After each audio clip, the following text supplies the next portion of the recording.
Good evening, and welcome to what I hope to be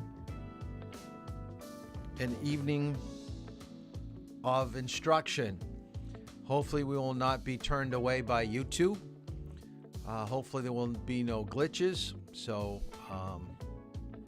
let me know in the comments, let me know in the text message that I am live and that you're able to see me and we can make a go of it tonight. So we're going to just wait as we normally do for people to turn in and sign on.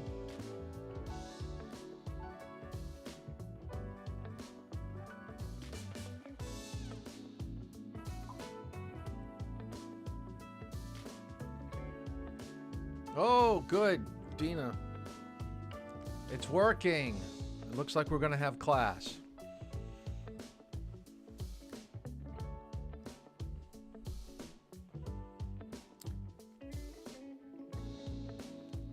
I'm going to wait for most people to sign on. I see 8. And I think we're getting some added people that are jumping in and watching. So when I look at how many eyeballs are watching me, because like I said, I can look at the screen and I can see now we've got 9 people. We've got 10 people. I think some people are jumping on that have been hanging out on my YouTube channel because I just had a new subscriber. So if you haven't subscribed, make sure you subscribe to the channel.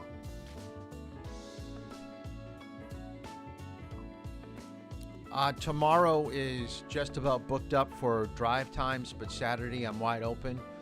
A little bit in the morning, more in the afternoon. So if people want some drive times, just let me know. Same thing with the beginning of next week. I hope to have some openings. I'm starting to slot some of you in during your free periods. So we're getting actually, last night was supposed to be the midterm. Some of you did take it. If you didn't take it, I want you to try to take it tonight at the end of tonight's class. And if you have any issues, please let me know. For those of you that did take it and you were not happy with how things went, it is not the worst of the world. Remember, this is a pass-fail class. So we just care about at the very end that you have all the knowledge that you need on the final. All your homework, your videos, posters, projects, things like that, homework on some of those chapter tests help you with your final score. So the midterm doesn't really hurt you, but it does help you if you did extremely well. I haven't had a chance to go through all of them. I did look at the scores. Some I did hope were going to be a little bit higher, but what usually happens if I was to go back in and take a look at each question, which I haven't had time to,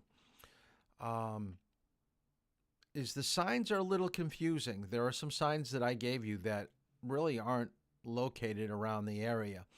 And the reason why I do that is you're going to be driving outside of the state of New Hampshire.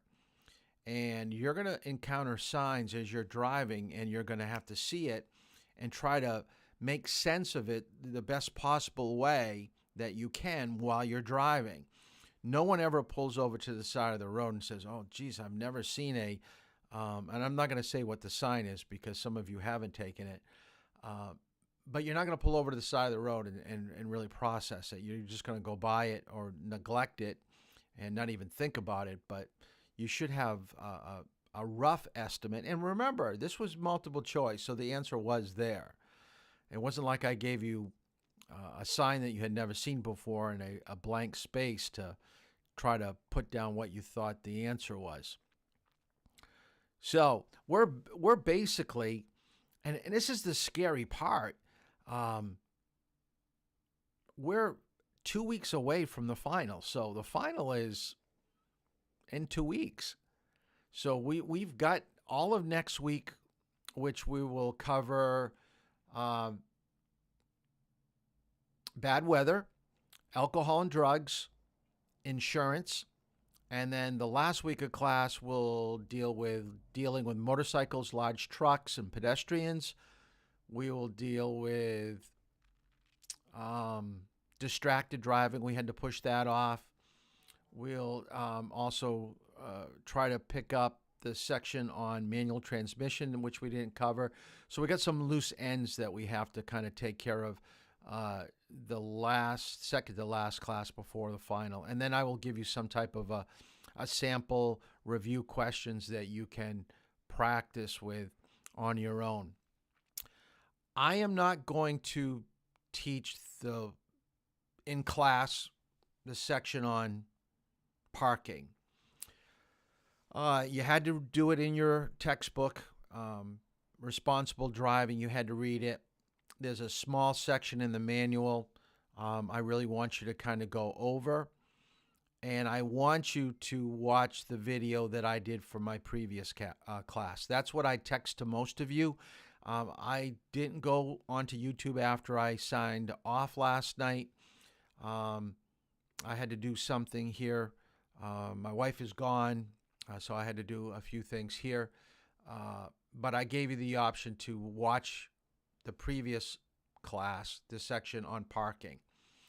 We're going to cover everything in the car anyway, so all the techniques and all the different steps we discuss while you drive with me. But the class, what was supposed to be last night, was to really take each section of parking and break it down into steps. So if you really want to take a look at it a little bit more closely, then you can look at the video that I did for the previous class. And it's probably going to be roughly 40 minutes, 45 minutes that we were going to spend on parking. And I basically did the videos myself. I had my son with my drone. We did one on parallel parking. We did one on perpendicular parking and backing. The only two videos that I haven't done yet, I haven't made a video for angle parking, and I haven't made a video for backing into parking spots. But I do want to kind of pick up where I left off on Tuesday's class with speed. So I want to talk about a few things with speed. Then I want to get right into driving emergencies, which we're going to cover tonight. And if we have any time left, then we'll get into road rage. So let me kind of get into speed here first. You absolutely need to know what the different speed zones are in New Hampshire. Now, when you travel to another state, I would probably say 80% of the roads that you drive on will correlate with what we have for speed limits here. School zones might be a little bit different, and then on the opposite end, highways will definitely be different. So I want you to write this down in your notes. Okay, school zones, your speed limit will be 10 miles below the posted speed limit, 45 minutes before school opens, 45 minutes after school closes. Some school zones will have flashing lights. Others will have signs posted with the time frame that you've got to reduce your speed. But what I want you to write down in your notes, because a lot of people have a hard time remembering when to go slow. The thing that I want you to write down is that when you see kids or parents leaving the schoolyard, go slow. I mean, really, that's why they're dropping the speed limit, is because there's a greater chance of a young child making a bad decision out in the roadway. So you may forget the 10 miles below the speed limit. You may forget the 45 minutes before and after. But I want you to always remember, you see pedestrians, go slow. You see school buses, you see parents, go slow. Now, most of you are getting pretty decent at driving. Okay, you're progressing right along. One thing you'll notice, the more comfortable you get with driving, the faster you drive. Because you think you can handle what you have to do. If anything comes up in front of me, I'll be able to handle it. So you're going to be pushing the upper limits of your speed zones. And you know that I give you a little bit of buffer. I let you go a little bit above the speed limit. But if there is one thing that really gets me, is if you go too fast by a school zone or by pedestrians like downtown Durham. When you're out on the back road, when there aren't other people around, I'm not going to say much, but I'm telling you, you have to go extremely slow when you see people around. So urban and city areas are 30. Now, Durham is an urban area because of its college town. 30 is basically stating that is the top end of what your speed limit is going to be. It can be 25. There are places in Portsmouth that's 20 miles per hour. All right. So when you see a lot of buildings, a lot of people, block to block traffic lights, top end is going to be 30. But judge your speed according to what's coming at you. Just like what we talked about school zones. Rural and country areas, you're going to find a range between 35 and 50 miles per hour. Highways in New Hampshire is from 45 being the minimum, the maximum of 65. And now it's even up to 70. So do realize that northern part of 89 in New Hampshire, you can go a little bit faster. And also remember that New Hampshire patrols the highways, all our interstates, by aircraft. Not every day, but weekends, holidays, special events like race days up in Loudoun, they're going to have aircraft up there. So don't think you're going to get away with going fast on every single road in New Hampshire. Other states will have much higher speeds. So here's a speed limit. I believe this is Texas or South Dakota. Goes up to 80, 85 miles per hour in Texas on Interstate 130. So the state legislature has the controlling factor. Now, I'm a firm believer when you're on a highway, you've got multi-lanes. Stay away from the left lane. That's always going to be for fast driving and people that want to pass. If you're keeping up with traffic in the middle lanes or the far right lane, you're going to find a speed that you're comfortable with. That's going to be at the speed limit or close to the speed limit. And as long as you've got your following distance, they're going to leave you alone. The police are going to leave you alone. Okay, they're looking for people that are following too closely, getting in and out of traffic too quickly, making a scene. They're the ones that are going to get pulled over. And if you're in the left lane, don't do that. And by the way, I want you to write that down. My son just got pulled over in Massachusetts, and he went by somebody in a middle lane, so he passed to the left, and he stayed in the left lane. He just kept on traveling. I don't think his speed was excessive, but they told him you cannot travel in the left lane. It is for getting by vehicles, and then you've got to go back to the lane just to the right of the left lane. So just make note of that. Massachusetts is like that. Fines for speeding will always be more by a work zone. In New Hampshire, it's going to be $250. I'm not going to test you on the amount. I just want you to know that it's a heck of a lot of money just because you're not paying attention to your speedometer or talking to friends. Look at your speed. Know what your speed is. If you see construction workers, a flag person out, drop your speed. It can go as high as $500. It's expensive. High-speed driving, if you drive faster than prevailing traffic, you'll have to continue past other vehicles. So what you're doing is you're creating a new norm. I find that people that like to go fast start learning that at a very young age, and they never change.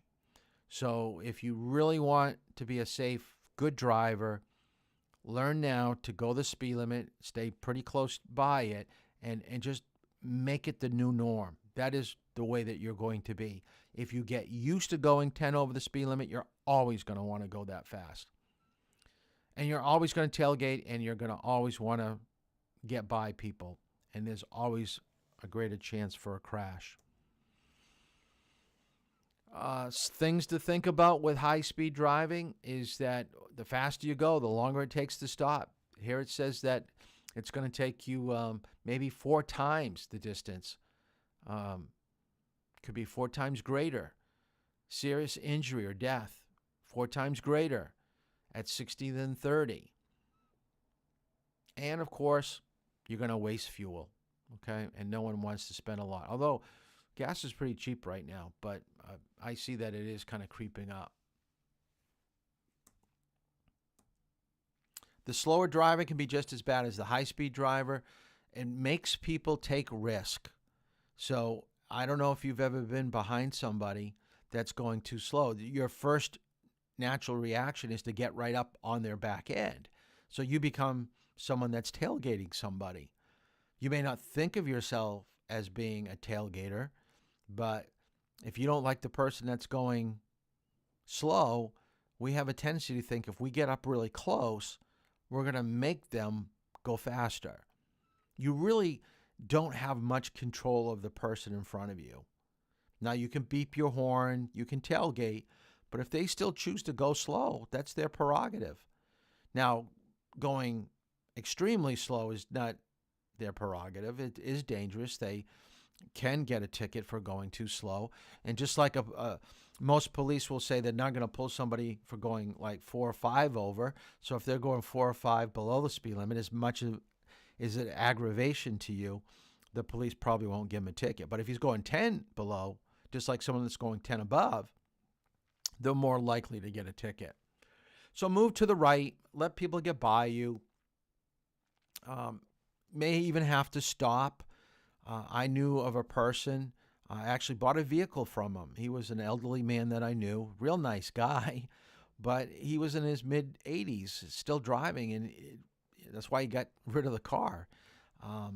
It was time for him to give it up because everybody that saw him out on the road knew that he was going to drive 10 below the speed limit all the time. It doesn't matter where he was. He always was going super, super slow. He was a little bit dangerous out there because people would pass him on hills and corners, and it was time for him to hang it up.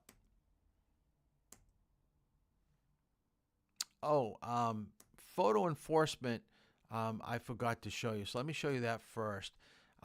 This is where they mail you the ticket. Now, this is also by a construction zone. So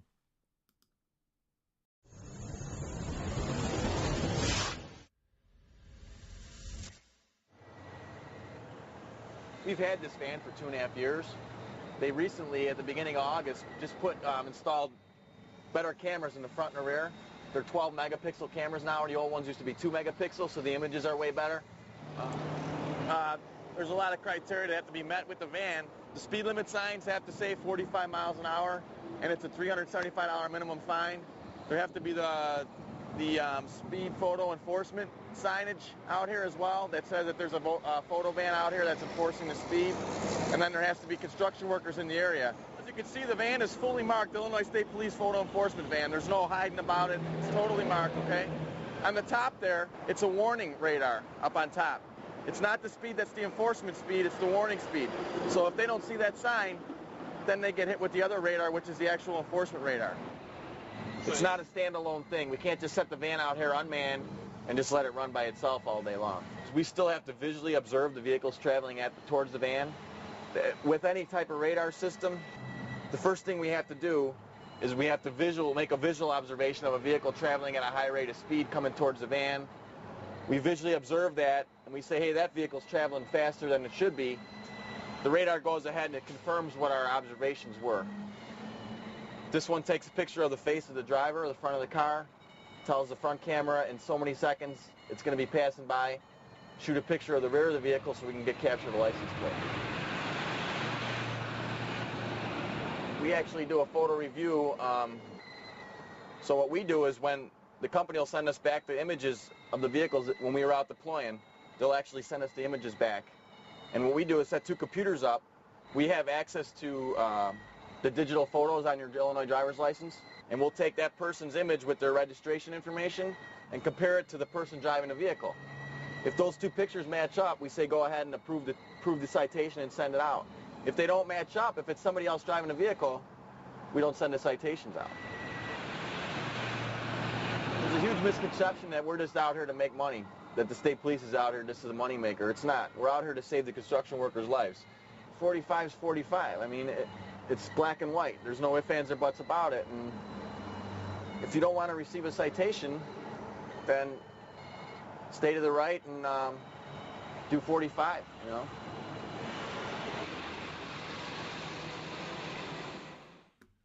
Okay, I'm going to try to turn up the mic here just a little bit. Let's see if this helps.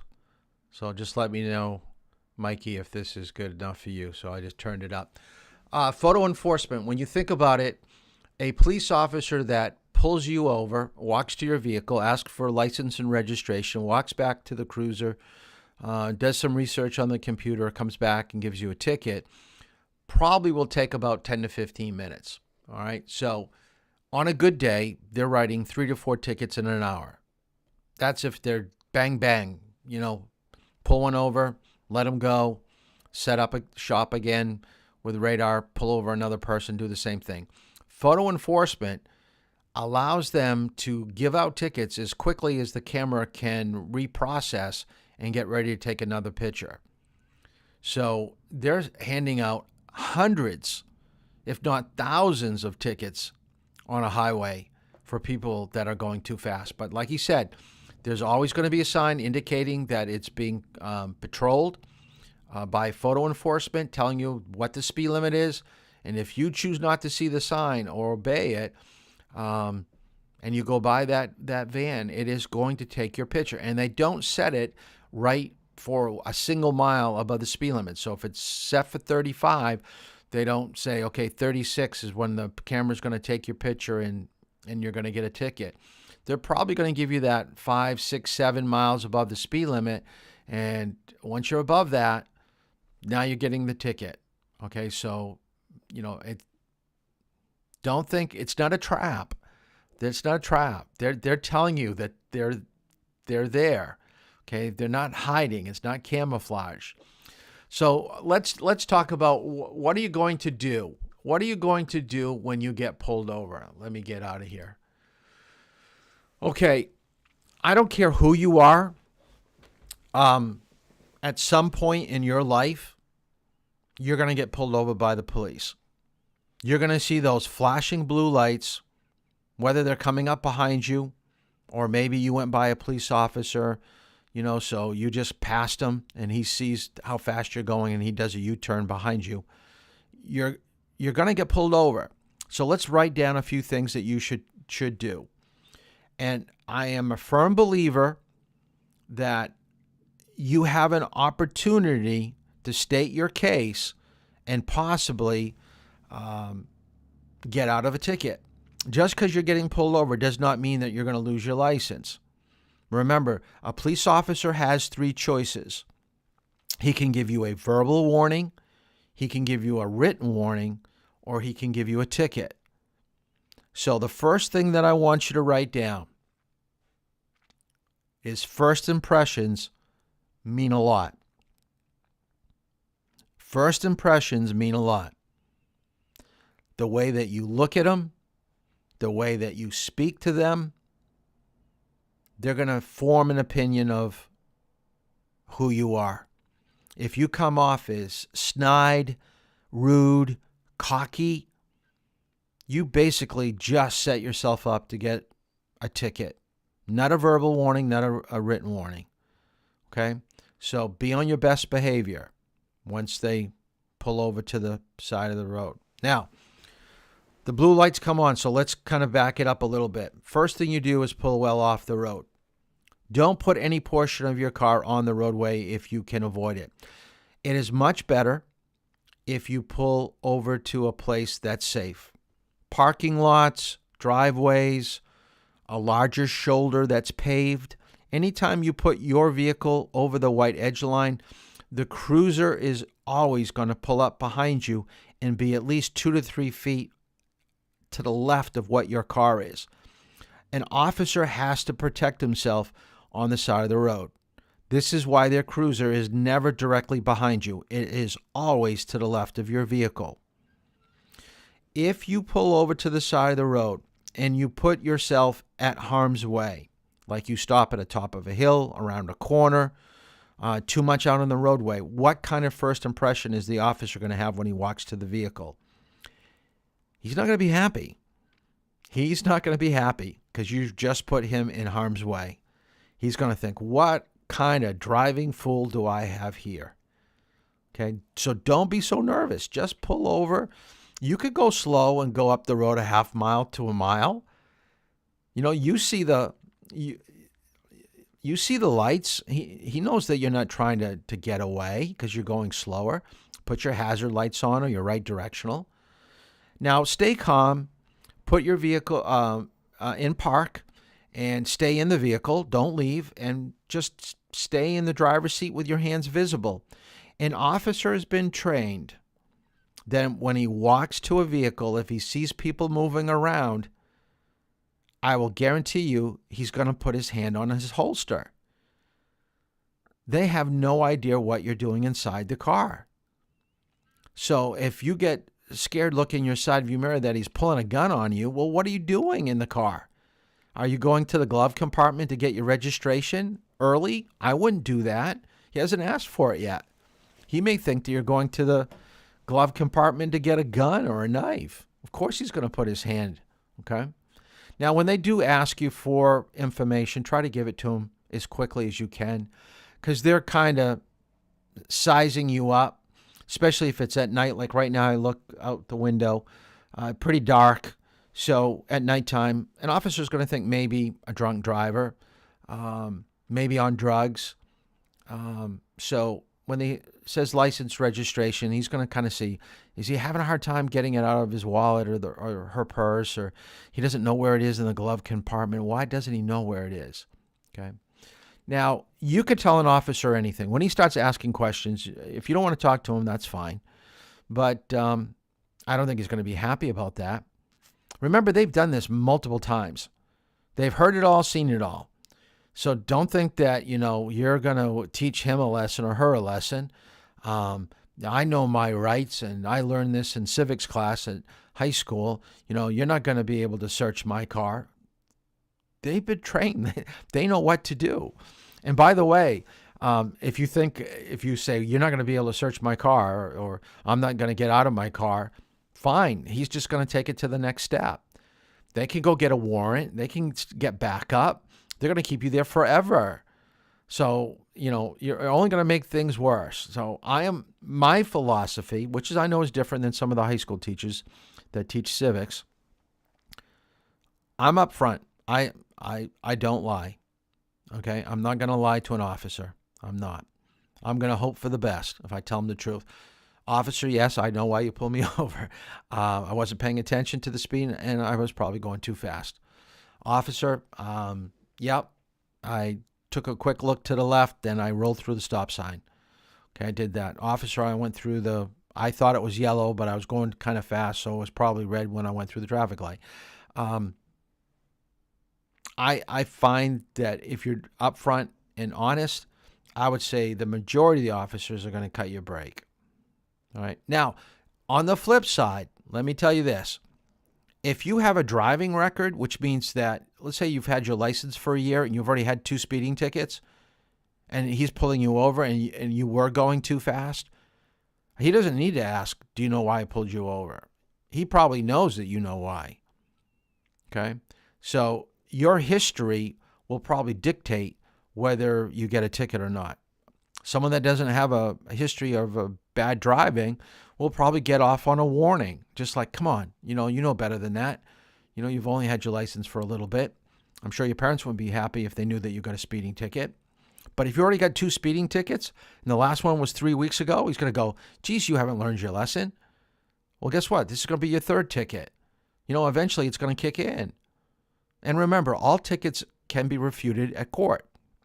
So don't think you're going to adjudicate a ticket on the side of the road. They're going to give you your date, they're going to give you a ticket, and you'll have your time to tell the judge why. Okay? So don't bribe the police officer. Don't try to belittle them. Make them feel bad. Like, it doesn't matter that you give me a ticket. I know the police chief, or I know someone in the state police. They're going to get me off on this. That's just not the right thing to do. Okay? So that's it for speed. Let's get into driving emergencies. And I believe this was, let me take a look here, Chapter 15 from Responsible Driving in Section 10. They really don't go into great detail on driving emergencies. So we're going to just highlight some of the more relevant emergencies that you'll encounter when you're driving. Now, I always tell people in driver's ed that look at driving emergencies like learning first aid or CPR. What are the chances, if you've been trained in CPR or first aid, that you've used it in the last year, or that there's a chance you're going to use it in the next 10 years? Probably pretty slim. But if you have been trained and the situation does come up where you could help somebody with first aid or CPS, isn't it kind of nice to know that you could probably make sense of what to do? You could really help somebody out. Well, the same thing is about driving emergencies. You're not going to be driving down the road, whether it be with me or your parents, in the next, week or so.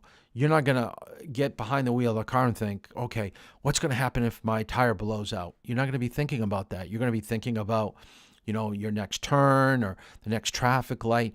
Driving emergencies just happen. Now, we do have warning lights and gauges on our lights, so some things will be there'll be a warning about what's going to happen, but it's not going to be like, you're not going to be given like minutes. It's going to be more like seconds, like 10 seconds, 15 seconds. The light just comes on, and before it really gets bad, you've got to think of, okay, in those 10, 15 seconds, what is my next step? What am I going to do? All right. So let's kind of go through what to do. The first one I want you to write down is running off the pavement. Anybody that's ever learned how to drive a car and they went from a parking lot, usually, that's probably where most people start, and they get out onto the road for the first time, and I think all of us can think about doing this, there's a good chance that you went seriously off the side of the road. I mean, you went like a foot off. Okay? Now, there are many reasons why you go off the edge of the pavement. One is that you don't have any concept of the width of your vehicle, and you're driving down a roadway and there's a slight bend to the road, and rather than correct it with the steering, you keep your hands still, and all of a sudden the car is tracking off the edge of the roadway.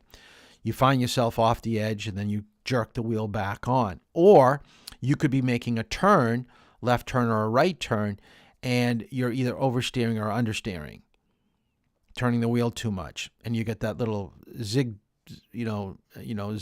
into the turn, or what we call a fishtail, and you go off the edge. Now, the thing I want you to write down in your notes is that the greater the drop off from the pavement onto the soft shoulder, when you get back on, there's a chance, if it's like 3 to 4 inches of a drop off, it could rub up against your sidewall, rip the tire, and cause a blowout. Or if you try to get up over it, it's going to be difficult, so you turn the wheel a little bit tighter, and then when you do get onto the pavement, you shoot right straight across your lane into the oncoming cars. So getting back on is difficult depending on what you have for a soft shoulder. So let's talk about a few things that you can do. First thing is grip the wheel tightly, because the car is going to want to pull to the right. Because think about it, you got two tires on the left side of your vehicle gripping the roadway. You've got 2 tires on the right side, soft shoulder. There's going to be a pull to the right, so you've got to counter that. Always, okay, write this down. This is going to be a question for the final. Okay, so you can remember this. That way you can look at your notes. Make a little star. All driving emergencies should start with steering. Always think about where you're going with your vehicle before you think about any pedal use. And by the way, there's a typo here too. The third bullet says don't step on the gas pedal suddenly. It's supposed to be brake pedal suddenly. Most people, when they feel there's an emergency, brake, brake, brake, brake, or brake hard. No, steer. Keep your car going between the soft shoulder and the pavement for a little bit while the weight of your vehicle slows itself down. Then check your mirrors, and I don't have this up on the PowerPoint, but before you come back onto the roadway, you should check your mirrors, because even though you're going off the edge of the roadway, there's a good chance people that are behind you are going to go around you. They may just think you're pulling over the side of the road. So never just come out blindly without looking to the left after running off. So try not to oversteer. If you do lose control, it's just going to pull you down a ravine to the right. Hopefully you got your seatbelt on. You've got a car that's got a good crash rating, got airbags, because a lot of times you can't regain control. You're just going to lose it, and you're going to have to deal with the impact of what you're going to hit. But it'd be nice to know that you could actually handle a minor one. Now, this isn't a very good example of running off the pavement. They did it on level pavement. This is an insurance company that gave driver's ed classes these little video clips. And this was probably 15, 20 years ago, so I always use this one. Drifting onto the gravel shoulder of a highway can lead to a serious collision.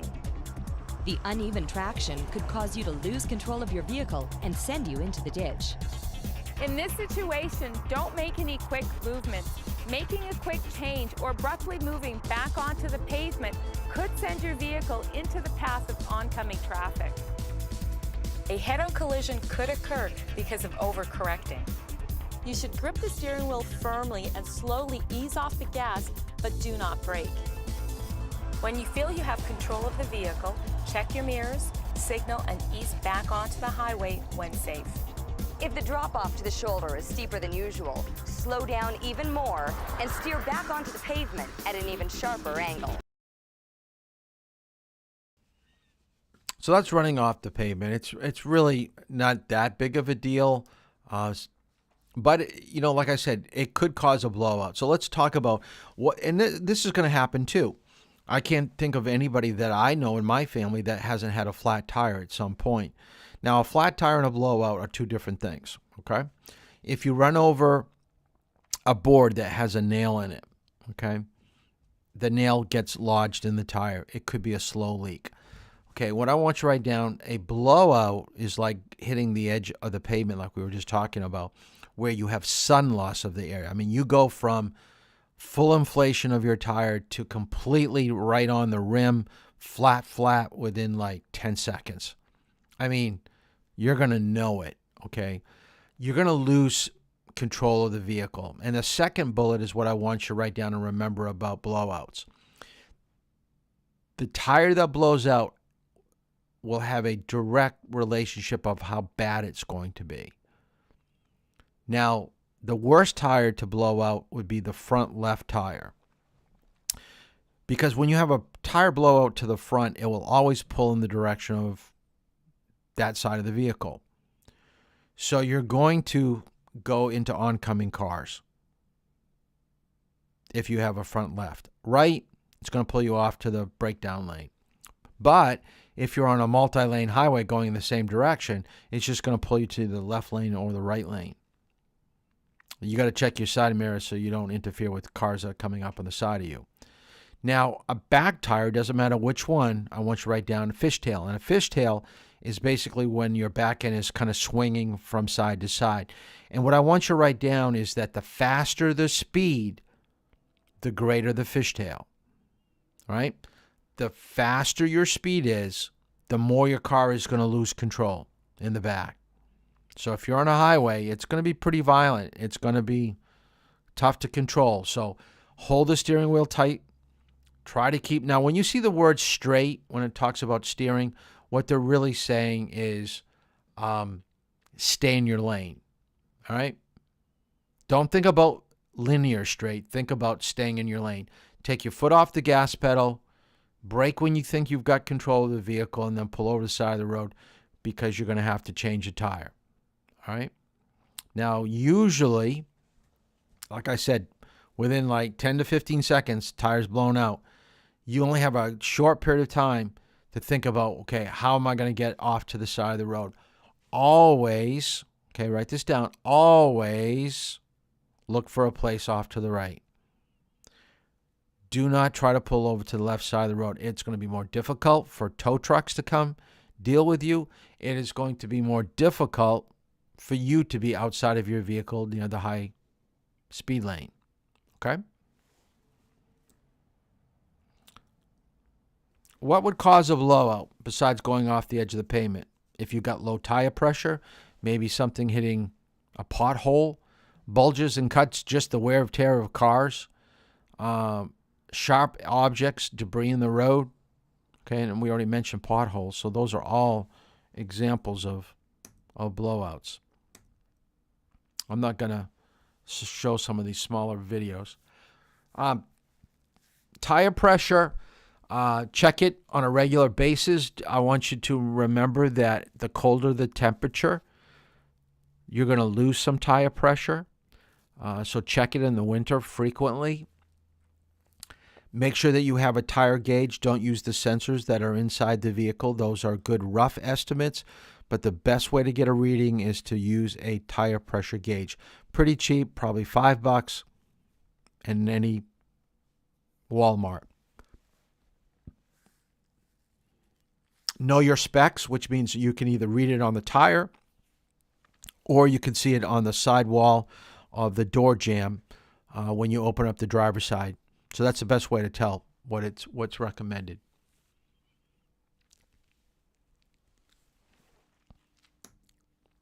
That's what it looks like when your tire is worn too much on one side. So that's steel belt that's wearing right down to the edge. And I actually came across, I was driving with a student, probably about 7 years ago on a Saturday morning, and we saw this car. The driver wasn't around it. It was just off to the side of the road, but I saw the tire off in the back. So I said, pull over. I want to take a picture of this, use it for class. So there I am in the shadow taking a picture. If you drive on a flat tire, eventually the rubber part of your tire is going to come off and your rim is going to be exposed. And what I want you to write down is that once the tire comes off the rim, you now have to get a new rim. Let me show you. Here's a picture from the side. That's metal. That's your rim. That's what you're driving down the road on. That rim has an edge, and the edge is where the tire is going to have a seal. Okay? If you can't get a good seal putting a new tire on, it's not going to last. So riding your vehicle on this rim, you not only have to buy for a new tire, but you're going to have to buy a new rim. Okay, not a good thing. So let's talk about changing a tire. Okay.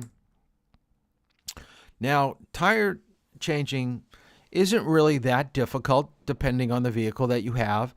I just had to change my daughter's tire probably about a month ago, and it was a nightmare. She has a Jeep, and she had 19-inch wheels. My wheels on the driver's ed vehicle car, I think, are like, they might be 18 or 17. They're smaller. They're not as heavy as a big SUV tire. It was a bear, not only getting off the flat, but lifting up the full spare. It was heavy. So write this down. I'm a firm believer of AAA. Okay, I don't get a kickback from them at all. I'm a member, have been for probably 30 years. They'll come out and change the tire for you. That is well worth the money, especially on very cold, rainy days when you don't want to be outside your car, or maybe even warm days. It was pretty warm when I had to change my daughter's tire. I knew how to do it, so I decided to do it. I didn't call AAA when we did her tire, but it's well worth the money. I think I was driving with Grayson tonight, and we were driving around Durham, and we saw UNH campus police outside of his cruiser, and there were two girls by their Jeep, and we were wondering what happened. It didn't look like a crash or anything, and it didn't look like they were getting a ticket. Well, we made a couple spins around town, and sure enough, they were getting gas. They had run out of gas. AAA will actually come out and give you gas. Not only put it in your vehicle, but you don't have to pay for the gas. Okay, it's not a lot of gas. It's probably like a gallon or two to get you to the gas station. But it's just a nice thing to have. Now, when it comes to changing tires, everyone should know how to do it. So I'm going to show you a video about how to change a tire correctly. But before I show you that, I thought this was kind of funny. There is a right way and a wrong way to change tires. Don't put yourself in harm's way. So let me show you a video of people that were maybe not really thinking about the best way to change a tire.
So you can see that these people really weren't thinking too much. And by the way, these were probably all true stories, and they kind of just elaborated a little bit about what happened. But every one of those situations probably did happen.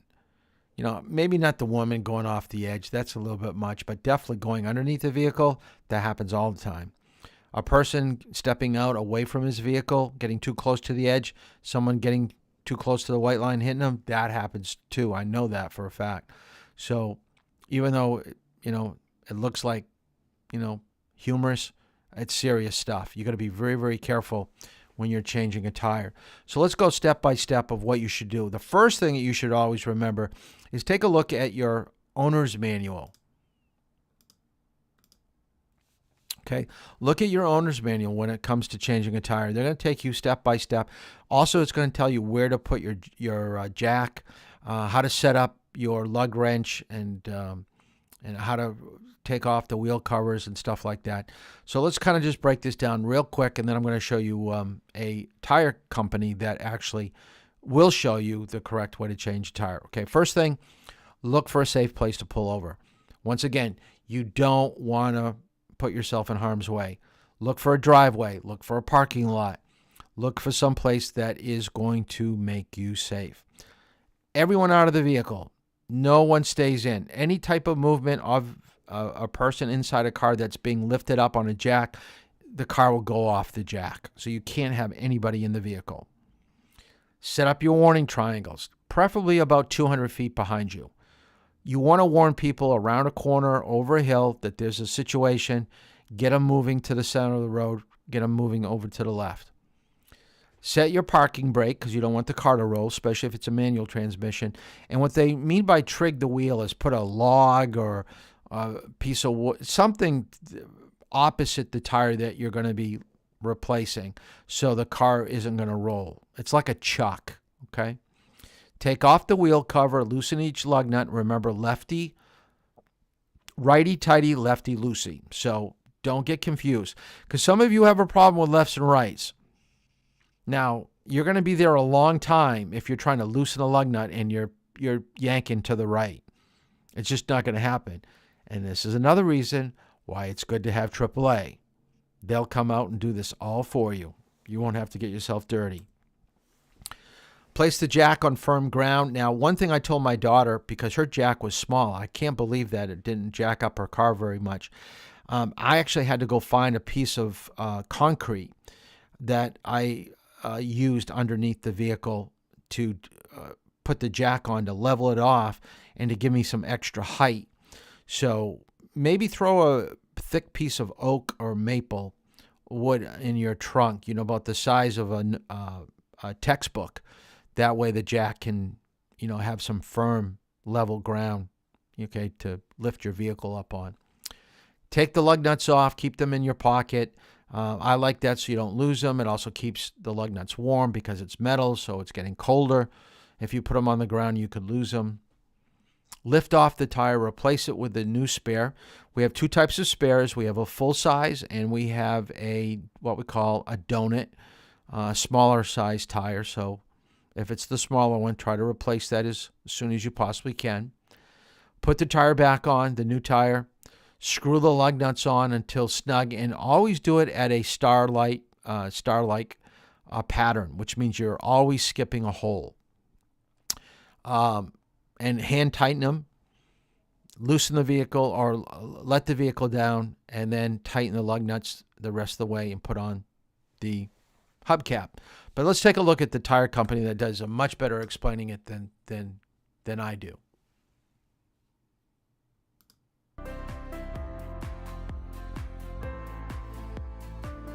Make sure your vehicle is parked in a safe location. A low-traffic parking lot or large paved pullout well off any busy street or road is ideal.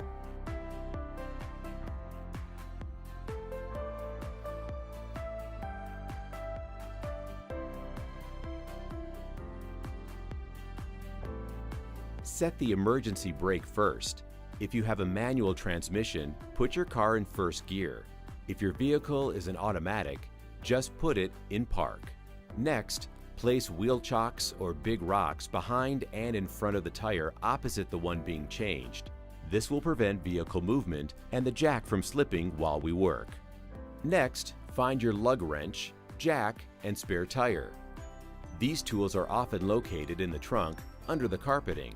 Your vehicle's manual will indicate exactly where they are. This only applies if your vehicle has a hubcap. Many hubcaps just snap into place, but some are held on by the lug nuts. You can usually pry them off using something flat like a screwdriver. If your vehicle has covers over the lug nuts, be sure to remove them as well. Loosen the first lug nut by rotating the wrench counterclockwise just once without removing the lug nut entirely. Then, loosen the second nut directly opposite of the first one, and then the one opposite that, like a star-shaped pattern. If the lug nuts are tight, use your body weight to push down. Look in your owner's manual for where to position the jack.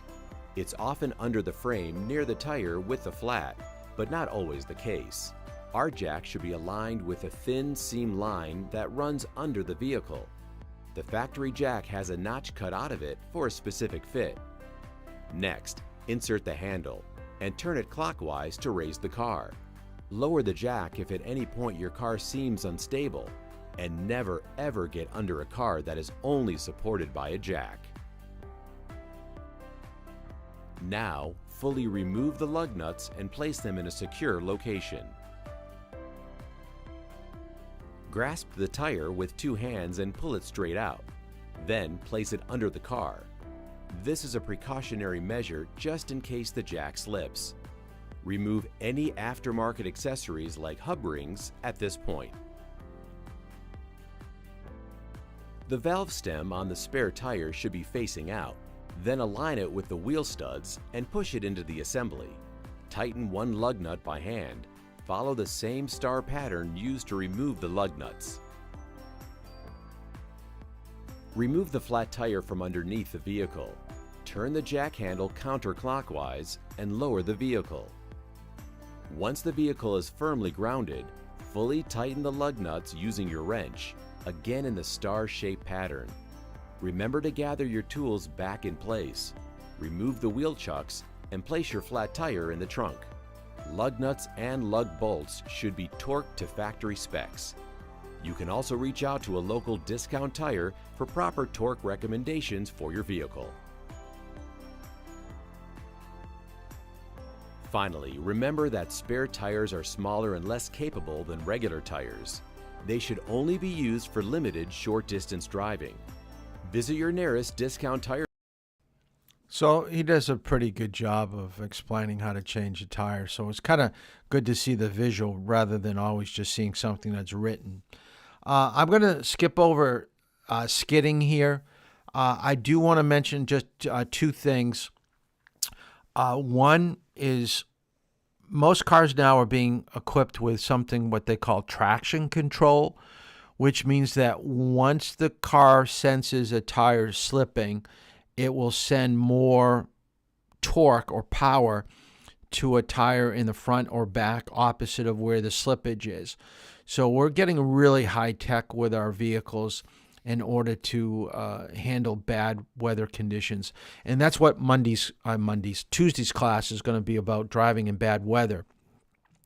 So the thing I want you to remember about skidding is wherever your front end, or I should say, wherever your back end slides out to. So if the back end slides out to the right, you're going to steer to the right. So always just remember that. The back end slides to the left, you steer to the left. You're always going to try to steer where you want to be driving next. In all the years that I've been teaching driver's ed, I've only had 2 students turn the wheel the wrong way in a skid. When you turn the wheel the wrong way, what happens is you go into a 360. You just spin the car around completely. So skidding is where you're trying to regain control of the vehicle.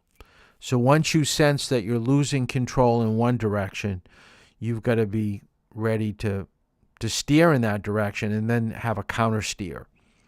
Most skids, will be in threes, which means that it will be in a severe movement to, let's say, to the left. So then you're going to steer to the left. Then there's going to be a somewhat slight skid to the right or slide to the right. So now you're going to turn the wheel ever so slightly to the right.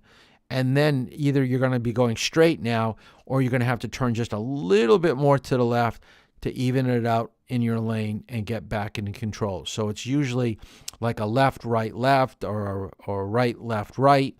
3 movements to get back into control.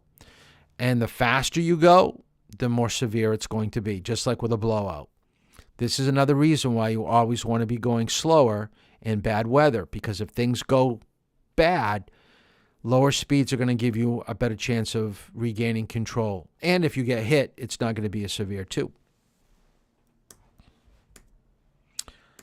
Flooded engine, you don't really need to know about. Wet brakes, just know that on some cars, when you go through water, you're going to hear some squeaking noises, or the brake pedal's going to feel a little funky. So just kind of apply your brakes while you're still accelerating. So you're going to be using both feet right now. So left foot on the brake for a little bit, right foot on the accelerator a little bit. And by having both pedals down a little bit, it's going to create friction, which is going to create heat, which is going to take the moisture away from the brake pad. And that's what they call drying your brakes. So drying your brakes is where you're braking and accelerating slightly, both at the same time. All right. So that explains wet brakes. Brake failure doesn't happen that often in the car, but when it does, look for a place to pull over. The parking brake can slow you down, but remember to hold the release because it's going to lock up your back tires. What I like to do is this 4th bullet is shift to a lower gear. In the driver's ed vehicle, it's a B. In your car, it could be an S or an L or a 1 or a 2. You got to remember, when you go down from the drive position to a lower gear, it slows you down, but it does not stop you. Okay, so remember that. It does not stop you. If you're going to hit something inexpensive. So when it says look for something to sideswipe, when you're hitting something at a glancing blow, you do slow yourself down. But the thing you need to remember is that whatever you're hitting, you're going to have to replace or repair. So think dollar signs when you start thinking about hitting things. Look for natural things like bushes and small trees. Stay away from like Mercedes, telephone poles. Those are really expensive to replace. You know, things that are going to really cost you a lot or be a sudden stop. You can use your lights and horn to warn people that you have a problem with your brakes. Pull over. Now, a braking problem could be leakage with your brake fluid. It could also be a computer malfunction. We're getting very computerized with our cars now. So just like I've got a problem with my malware on this computer, it's tucked up in the corner, so I don't think anybody has seen it tonight. But, you know, you're going to have a technician help you out, you know, with any type of computer glitches. And sometimes it could be recalibrating or doing something to the brake system. So make sure you check it out. If you do hit something, try not to make it head on. I always look for the shoulder. I'll never go to the left. Try to go to the right if you can. We talked about side swiping. Sometimes like downtown Durham or in parking lots, speeding up quickly by a car that's backing out could avoid you from having a T-bone or being hit from the side. So you have to have control of your vehicle, knowing where it's going to be conflict with other cars. So knowing how to place your vehicle if it's going to be hit is kind of important. Never try to get hit on both sides. Now, we were just talking about front and sides and rear, but look at that. That is a person, by the way, in between those two semi-tractor trailers. This is another reason why I'm not a big fan of small cars. I mean, they just crumple up like an accordion. Luckily, that guy is alive, and sometimes you just need to be lucky. This is a big one. I want you to write this down. You have a temperature gauge in your car. C is for cold, H is for hot. A light could come on, or the needle is going to go towards the H. You're going to probably smell, something smoky. The radiator probably has a leak, and it's going to probably smell. So pull over to the side of the road, especially when you see the needle going towards hot. Turn off your engine because you don't want to ruin your engine. Don't loosen the radiator cap because it's under pressure. And don't put any fluid in it until it's cooled down. Best thing to do is probably call for help. And driving without any coolant in your car will ruin your engine. So don't do that. Remember, your vehicle costs tons of money. Okay? You've got to know about maintenance. If you don't know how to fix something, you've got to call somebody to get somebody to help you out. Because if you assume it's not that bad, it could be. And you're going to ruin your whole vehicle. The chances of a vehicle plunging in water is pretty slim. In New England, it's usually cars that have gone off the side of the road or cars that have been on a lake and is kind of dropped off, broken ice. Cars will float for a little bit. Now, it says 3 to 10 minutes. I think 10 minutes is kind of long. And it will always go wherever the engine is, so it will probably sink on nose first. Your car will be under pressure, so once the car is fully submerged, trying to open a window or a door is going to literally almost be impossible. So while you're still floating, crack the door or roll down the window, break a window, whatever. Go to the back of the vehicle. That's where there's going to be air pockets. Try to break a window. But get out of the car as quickly as you can. Most people that have problems with vehicles plunging in water are people that are not knocked unconscious or are under the influence of alcohol or drugs, and physically and mentally they're not capable of getting themselves out of the vehicle. Yeah, I'm not going to show a lot of these videos. This is just a picture, and I like always getting something local. I knew Sarah Edgley. I knew her mom and her dad. We attended the same church. She was caught in a vehicle that was submerged in water. And if you look at the article, it happened back in 1992. She was only 11 years old. She was trapped in the water for close to 40 minutes. And her brother got out. Her brother's a twin. But her heart stopped, and you could see there was some type of brain damage. And you could tell by the way her hand is. She was confined to a wheelchair until the age of 34 when she passed away. So for roughly 23 years, that was her life. So a lot of these driving emergencies, you think it's never going to happen to you, and then it hits, close to home. So the older you get, and if you read the paper, listen to the news, you're going to start recognizing names. And it's never good when you see people that and you think, wow, that's a terrible thing for them to have that happen to them. So we should do everything that we can to be as safe as we possibly can. And I think her dad feels bad. She should have been in the front seat rather than the back seat. Okay. Headlight failure, a light may go out, so use your emergency flashers, anything to guide you off to the side of the road. The dimmer switch here that they're talking about is your high beam, low beam. So use that just to get you off the road. Stuck gas pedal, that happens every once in a while. A lot of times something's going to get caught behind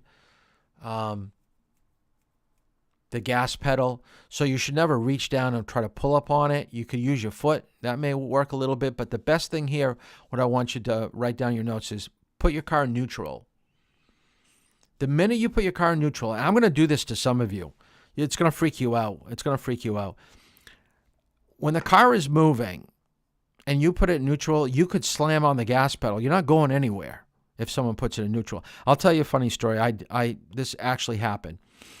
We were doing a highway lesson with a student, and I'm going to pick on Alana. Nobody knows Alana. Alana's from a different school. So Alana goes to a school that I used to teach driver's ed at. And this student was a Newt High School student, And we were doing a highway lesson, and we got passed on a highway. And it was legal. It was fine. We were going close to the speed limit. I mean, we might have gone, a couple of miles below the speed limit, but we were close. I had no problem with what was going on. But the student got really upset that he got passed. And he said, "Oh, Mr. Toll, if you weren't in this car, I'd go catch that vehicle." And I said, "I bet you can't catch him." So he started to speed up.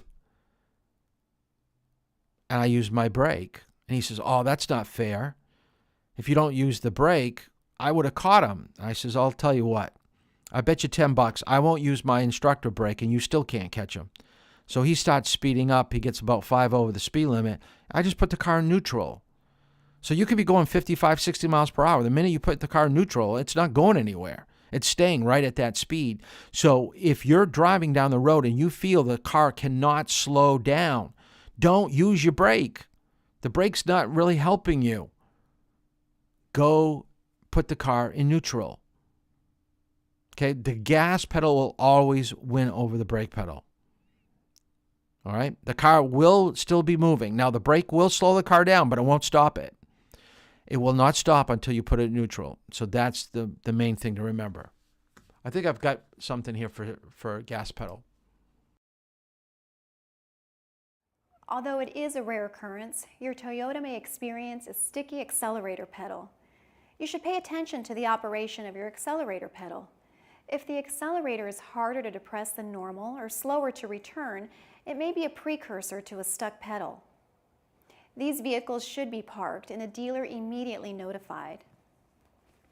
Okay, what should you do if your accelerator pedal sticks?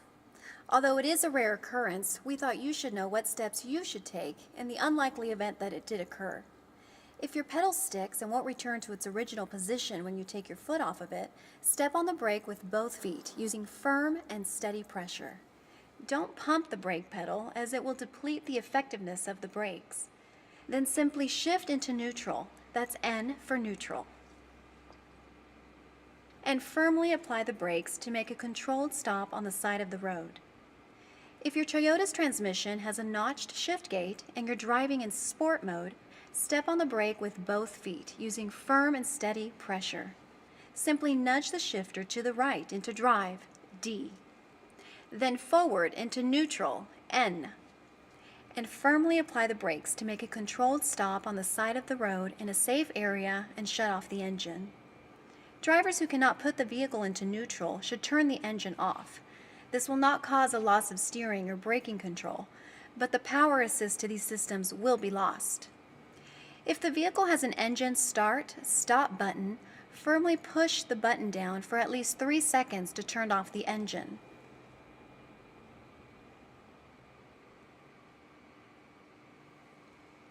Do not tap the start-stop button. If the vehicle has a conventional key ignition, turn the key to the accessory position, or ACC, to turn off the engine. But do not remove the key from the ignition, as this will lock the steering wheel. If you experience any issues with your accelerator pedal, please contact your dealer without delay. If you are not experiencing... So that's basically a stuck gas pedal. A few minor things to go over. Power steering failure. Grip the steering wheel firmly. Power steering is a helpful thing. Most people don't realize your car is equipped with that. Back in the 50s and 60s, it was rack and pinion, and very difficult to turn a steering wheel, okay, when you don't have power steering, especially at lower speeds. It could be a mechanical problem or a computer problem.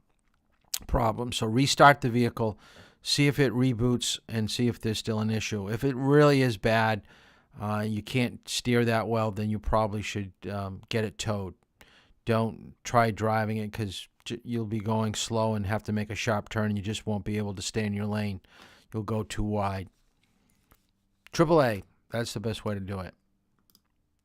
Hood flies up. This doesn't happen that often. There's a safety latch on the front of the hood to prevent it. Now, if it hasn't been clicked or if it broke off, like on an older car, the hood's going to come up. There is a small section between the dashboard and the hood that if you kind of slouch a little bit, you should be able to see. If you can't see, put your head out the window. That will guide you off the road.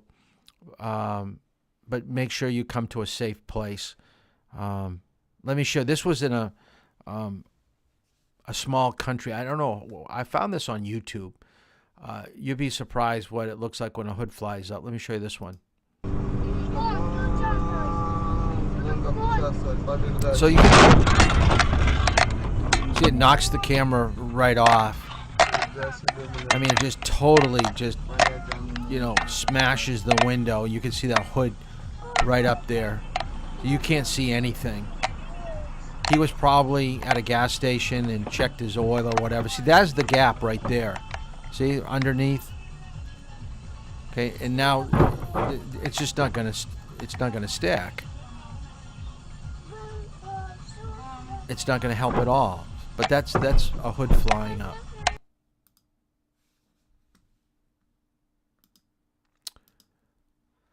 Stopping on railroads, we talked about that. Windshield wiper failure, we're not talking about the rubber, the blades, and sometimes that is a problem where you don't replace them and then your wiper your windshield gets kind of dry and the wipers start to drag and then all of a sudden it tears part of the rubber, part of your wiper off. I'm a firm believer of always carrying an extra pair in your car. Try to clean off the snow and the ice from the blade too.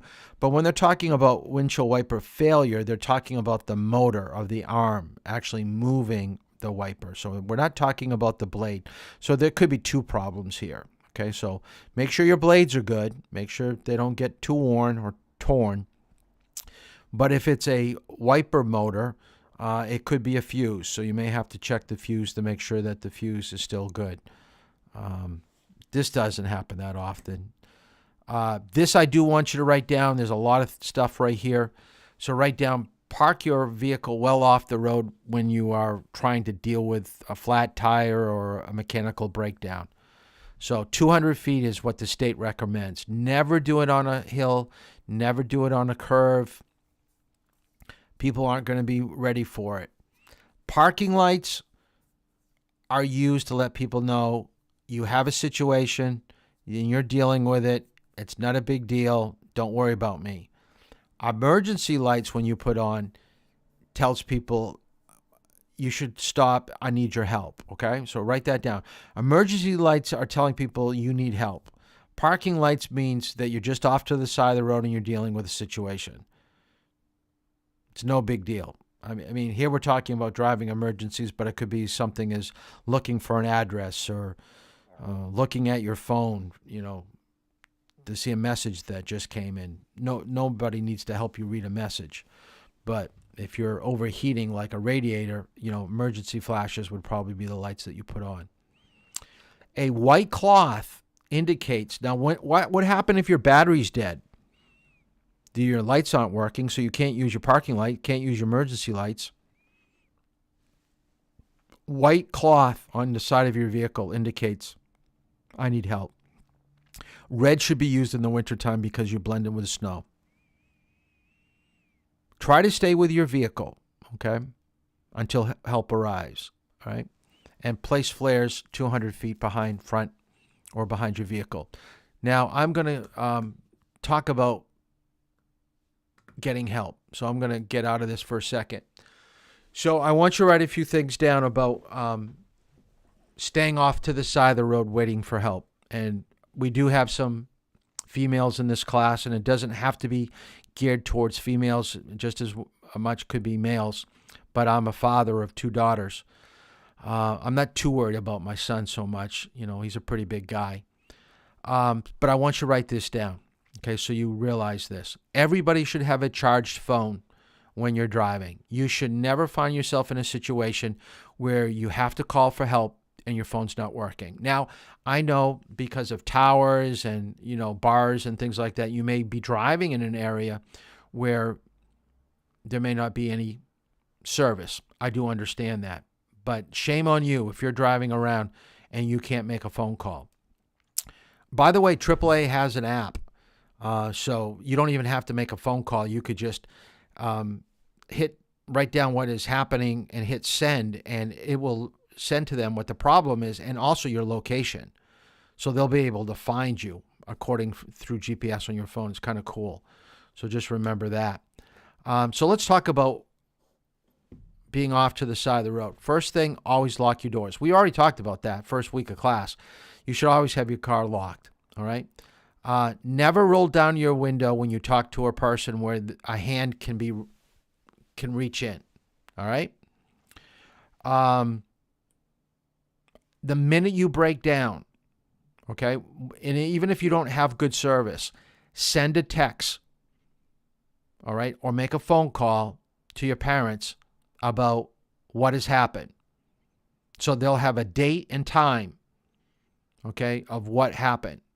One of the problems when people are abducted or taken is that we have no idea of where they were last. You're basically telling people by sending a text message or a phone message when your car is disabled that this is where I was last.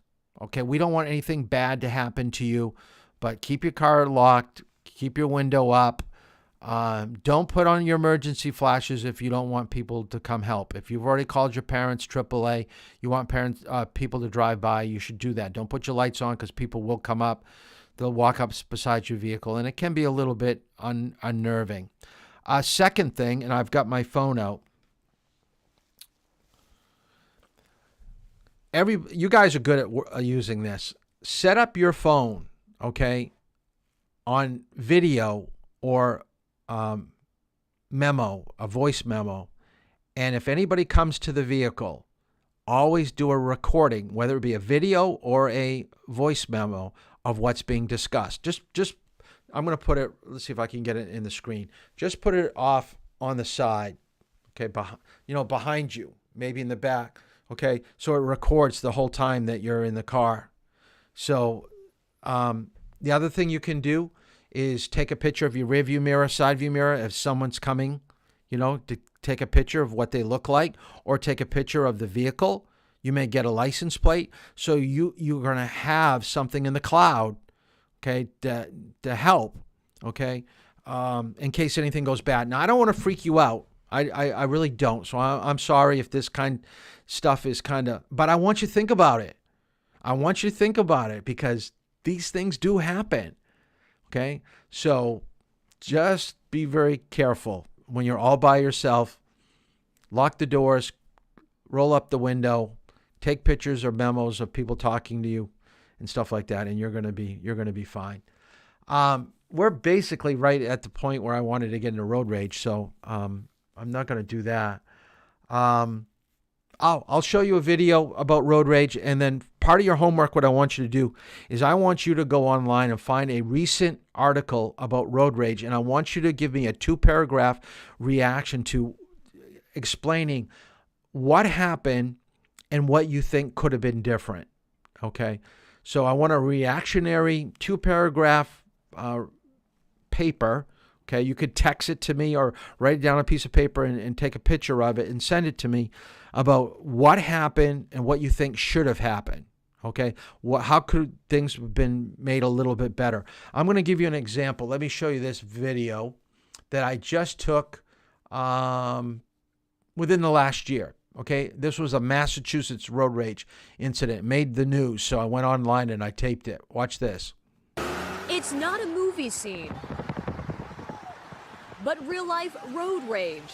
After a fender bender, 65-year-old Richard Kamrowski jumped on the hood of an SUV, attempting to leave the scene.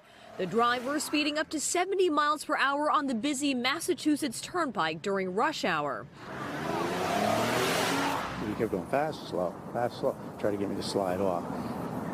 I wasn't getting off the car. Kamrowski managed to hang on for miles as an onlooker captured the dangerous highway ride. At one point, you see Kamrowski looking down at his phone, dialing 911 for help. Kind of like just survival mode. The driver finally hit the brakes when Good Samaritans blocked him in. One bystander drawing a gun. Police arrested the driver, Mark Fitzgerald, for assault with a dangerous weapon, among other charges. He took my water bottle out of my car. He smashed my window. Police also arrested Kamrowski. He's charged with disorderly conduct. 2 men on one wild ride that started with a minor crash and ended with major drama. Okay, what is happening out on our roadways? That's insane. Okay, someone my age jumping on a hood of a vehicle. That should have never happened. So I want you to do some research, find some interesting articles, send it to me. We'll discuss it in class on Tuesday. I do want you to read the section in Hazardous Conditions, Chapter 13, in the Responsible Driving. I will also give you questions for tonight on Chapter 15. I don't have them ready to post. I should have them by the morning. So on the remote Facebook page, find Chapter 15 questions to answer. Those of you that did not do the midterm, I want you to do that. And the last thing I want you to do is to, on your own, I want you to go back through all my videos that I did in my previous class and look for the video on parking. It will say parking midterm, and that's what last night's class was going to be. So I just want you to watch the parking one, okay?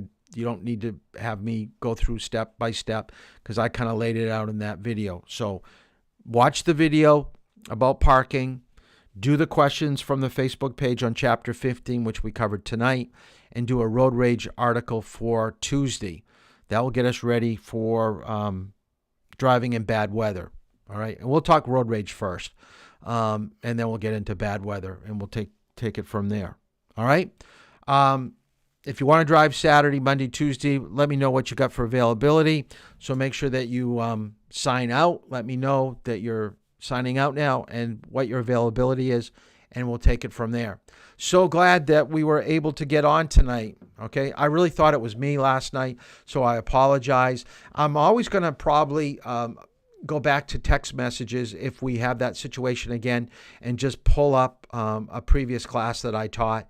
That way you can watch it, take down notes, because it's pretty much the same material that I go over. I mean, I interject a few different topics or little, stories, but the videos are pretty much the same and the same material. So we'll do it that way. So, all right. Well, good luck for those of you that didn't do the midterm. And we'll see you on Tuesday. All right. Yes, for the paragraphs, just write down what happened and what should have changed. What was the solution? What should have happened? Okay, we don't want to see. We're looking for resolutions to conflicts. That's what I'm looking for with road rage. Okay, road rage is a conflict between two people. Okay, and people act out. So we've got to take a look at, okay, what happened? Okay, just like a parent, okay, what happened and what could have been done differently? Okay, or what could you have said at the side of the road rather than, taking a baseball bat to the guy's car? All right, so be smart. I'm not looking for, typed and, just, 3 or 4 sentences. All right, okay. If you have any other questions once I get off, then you can text me, but I'm seeing the message come up here, so I'll try to answer it that way too. All right.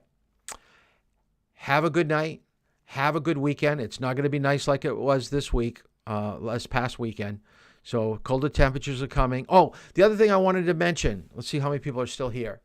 The first snowfall that I get, I probably don't drive. So just be aware of that, okay? First snowfall, substantial, like 2 inches, 3 inches. I'm not talking a dusting. So we're probably not going to drive, but I'll talk more about that too on Tuesday. So, all right, have a good night, and we'll see you next week.